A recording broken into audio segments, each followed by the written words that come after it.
my fellow citizens.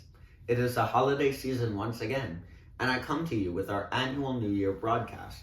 This year, it coincides with the celebration of Hanukkah. In 167 BCE, Antiochus IV outlawed Judaism and had his troops plunder the Second Temple.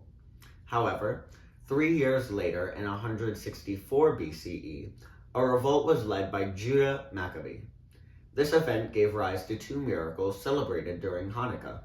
The first miracle was the triumph of a smaller, under-resourced group over a larger, more powerful force. The second, and perhaps the most well-known, is the miracle of the oil. When the Jews re-entered the Second Temple, they found all the oil destroyed. After an exhaustive search, they found a small drop left, just enough to light the menorah, which must always be kept lit, for one night. Surprisingly, the oil lasted for 8 nights, enough for the runner to bring back more oil to keep the menorah lit.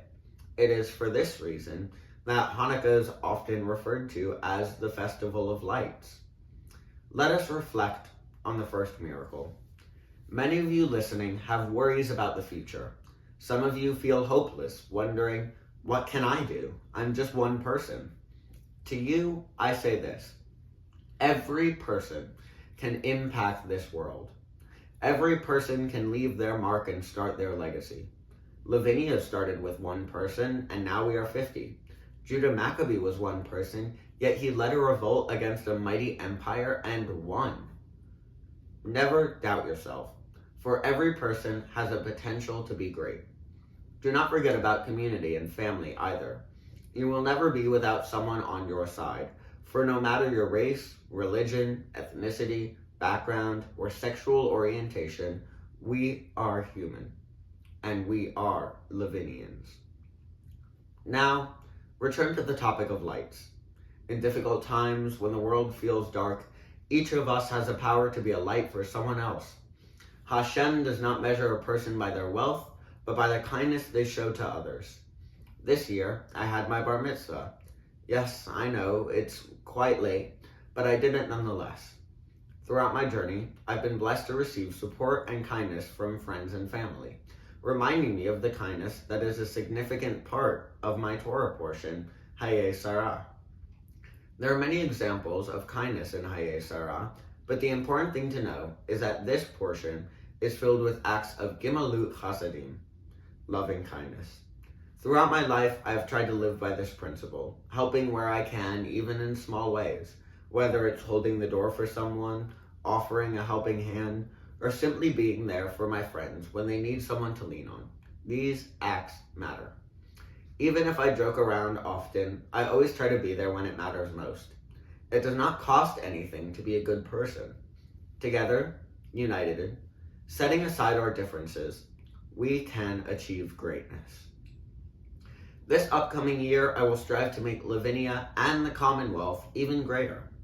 I have many plans for 2025, and I hope you, the citizens, will hold me accountable to them. To start, I am working on constitutional reforms. I am drafting a new constitution that will better reflect Lavinia and its people. The constitution will promote human rights and outline how the government will function. 2025 will be a period of increased activity and events, with a film festival already underway. I will make bi-monthly broadcasts updating citizens on Levinian topics and government work to promote greater transparency and showcase government initiatives. I plan to create a garden, establish and design an official currency, and increase cooperation and joint ventures with our allies.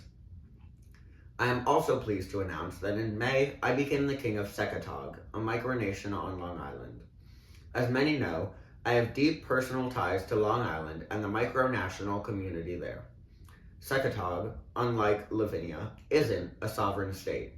It is one of 4 states in a federation known as the United Kingdoms of Greater Islip.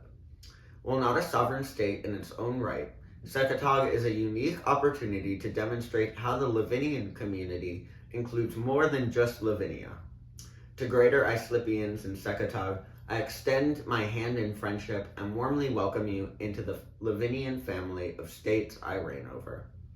While far away in distance, Secretog and its people will always be close to my heart.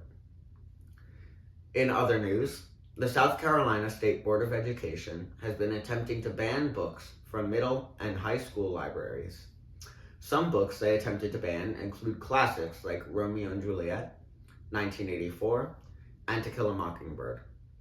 Other books include Crank, a book that advocates against drug use. It should be no surprise that Lavinia vehemently condemns these actions in the strongest words possible.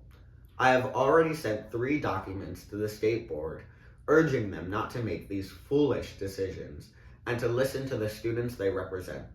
Yet, I have been ignored. This fight, however, will not stop.